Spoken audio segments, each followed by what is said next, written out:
झालाच।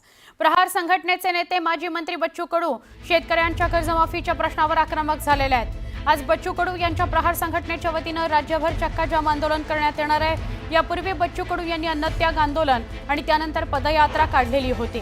आता चक्काजाम आंदोलन करून सरकारवर शेतकऱ्यांची कर्जमाफी हवी याकरता दबाव वाढवला जाणार आहे।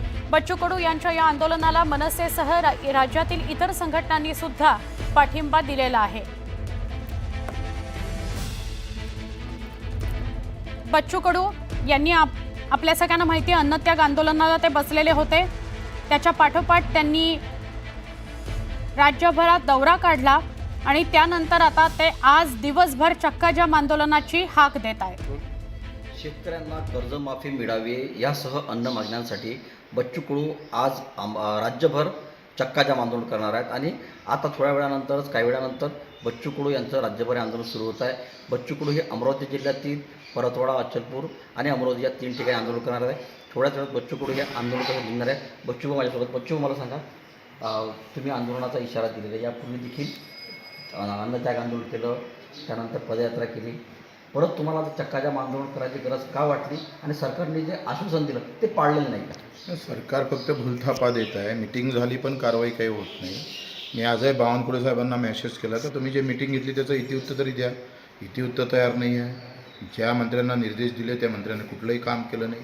साधं दिव्यांगाचे 8 प्रश्न आहे ज्याला पैसा लागत नाही, त्याचे परिपत्रक काढावं लागतं, ते सुद्धा काढलं नाही। मेंढपाळांचं त्यांनी सांगितलं का लगेच आम्ही शासन निर्णय करू का मेंढपाळांना जिथं 5 वर्षाच्या वरते झाडं आहेत त्यांना चराईसाठी आम्ही लगेच सुरुवात करू, तेही झालं नाही। मच्छीमारांचं झालं नाही।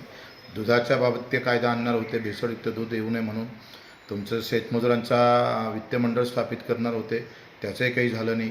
आणि कर्जमाफीबद्दल तर व्यवस्थित बगल देत आहे। हे माणिकराव कोकाटे जेव्हा समिती स्थापित केली ते म्हणतात उपाययोजना काय करावं लागेल, कसे आत्महत्या थांबेल। तुम्ही 10-10, 20-20 वर्ष उपाययोजना तुम्ही सत्तेत असून तर तुम्हाला अजून ते समजत नसेल आणि मुद्द्यावरच्या मेन गोष्टीवरून तुम्ही बगल देत असाल। मुख्यमंत्री असे म्हणत होते का यावर्षी पीक पाणी चांगलं राहणार आहे, त्याच्यानं कर्जमाफीचा प्रश्न येत नाही। अशा पद्धतीनं बोलून जर टवळाटवळी करत असाल आणि शेतकऱ्यांना फसवणूक करत असेल पुन्हा तर हे आंदोलन करावंच लागणार आहे आणि त्याने आम्ही करणारच आहोत। कारण मुख्यमंत्र्यांनी निवडणुकीच्या अगोदर म्हटलं 7-12 कोरा, मग तेव्हा तुम्हाला समजलं नव्हतं का हे पीक पाणी चांगलं आहे म्हणून? प्रश्न पीक पाण्याचा नाही आहे मुख्यमंत्री साहेब।